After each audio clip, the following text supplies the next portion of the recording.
আমরা এখন একজন শিক্ষিকা যিনি বর্তমানে আকাশবাণী শান্তিনিকেতনের সঞ্চালিকা মধুমিতা পাল মণ্ডল মহাশয়ার একটি মিষ্টি কণ্ঠস্বর শুনে নেব, তারপরে বাকি কথা আমি বলবো।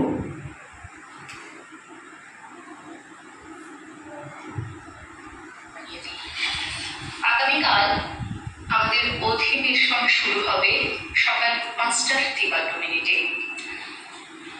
সকাল ৬টায় সুপ্রভাত, ৬টা বেজে ১৫ অনুষ্ঠান সম্পর্কিত ঘোষণা, ৬টা বেজে ২০ রবীন্দ্রসঙ্গীত, ৬টা বেজে ৩০ আজ সকালে, সকাল ৭টায় চাষের টুকিটাকি, ৭টা বেজে ৫ ভালো থাকুন, ৭টা বেজে ১০ মাটির সুরে, ৭টা বেজে ২৫ বাংলায় সংবাদ, ৭টা ২৯ স্থানীয় বাংলা সংবাদ, ৭টা বেজে ৪৫ শুনবেন বর্ণালী, সকাল ৮টায় শ্রীনিকেতনের অনুষ্ঠান, ৮টা বেজে ৩।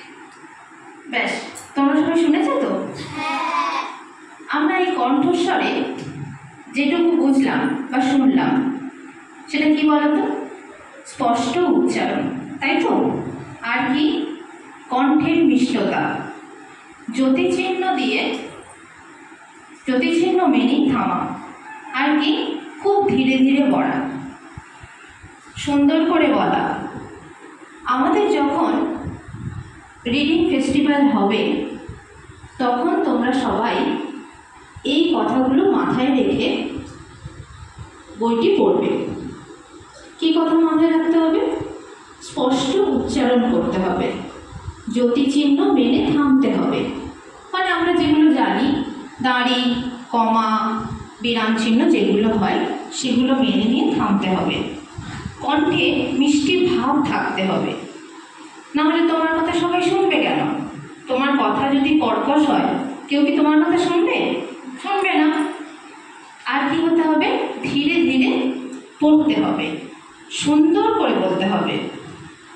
তোমরা সবাই যদি এই শব্দগুলো মেনে পড়ো তাহলে দেখবে তোমার কথাগুলো তোমার আশেপাশের সবাই এবং তোমার সামনের জন খুব সুন্দরভাবে শুনবে এবং তারা খুব ভালোও বলবে তোমাকে।